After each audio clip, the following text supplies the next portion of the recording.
When Colin Geddes, who's the head of Midnight Madness in Toronto, told me in the green room after the Q&A that 2 people fainted, I was very shocked, actually. I mean, it's true that I talk to bodies first. I like to talk to bodies before I talk to the mind, because I think that bodies are the door of the mind, and that when you feel things physically, then you reflect upon why you felt like this when you're confronted to certain images.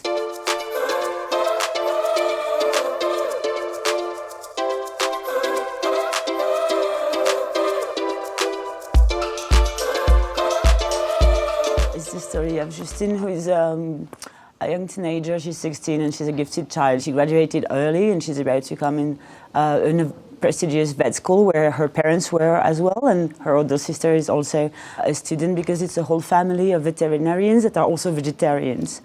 And she gets there, and since the first day, she gets hazed badly by the elder students. And the first thing they ask her to do is to eat a raw kidney. She has to do it. They force it on her. It's the first time of her life that she eats meat. And she's going to find that she's going to be craving for more meat and another kind of meat.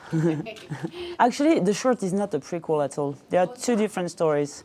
But it's true that it's the same actress that plays the main character, Garance Marillier.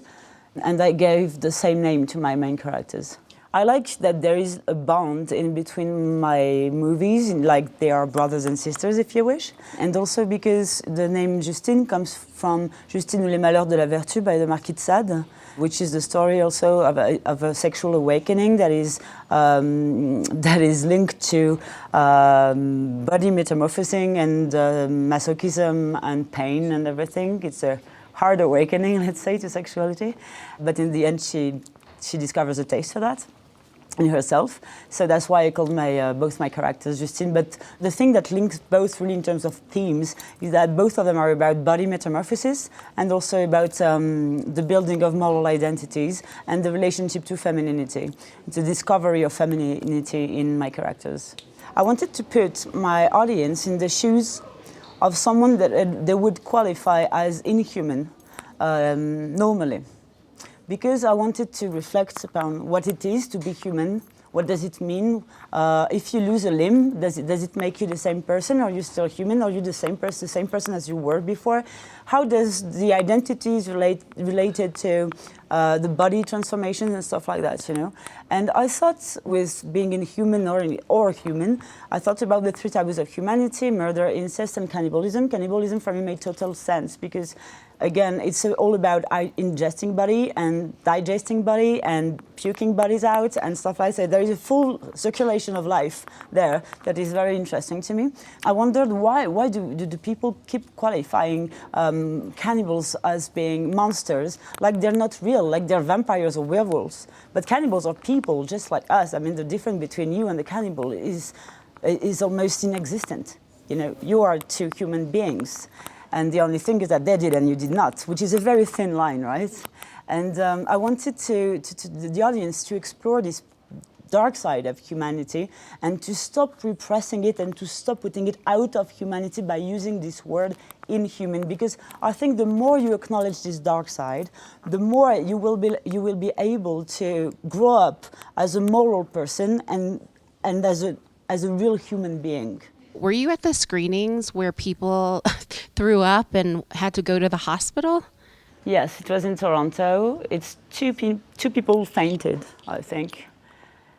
The puking was made up by people on the internet. It's part of the big snowball effect. There was, after this thing, 2 people just felt bad and they had to be taken to the hospital because probably they had a small, fainting or something like that. I didn't see that coming, in a sense, like I didn't see that it could go to this extent, you know. So I just asked like how they were, and I hoped that they were well and stuff, because I felt a bit guilty, of course. The following week, there is this snowball effect on the internet, and suddenly people were talking about my movie like it was not my movie anymore. They were talking about a movie that is not mine. Mine is not a shocker. It's not a bloodbath at all. It's actually not even a horror movie. It's a crossover between comedy, drama, and body horror. But it's not made to be scary or anything. It's made to make you uneasy, that's for sure, to make you reflect upon your own mortality and your own humanity. but not to be scary. And so I read headlines like the most terrifying, the goriest movie ever made. And I'm like, seriously, have you seen Cannibal Holocaust? I mean, stop saying, this is not true, by the way, it's really not true. And I thought at one point I just let it go because everyone like, oh yeah, but this is good buzz. I don't think that every buzz is good to take. For me, as a director, it's not. Because at one point, people were just not talking about something else than my movie. They were not talking about my movie anymore because I could not recognize my movie in what was being said. But I still feel sorry for these two poor people because everyone keep asking me about them. Really?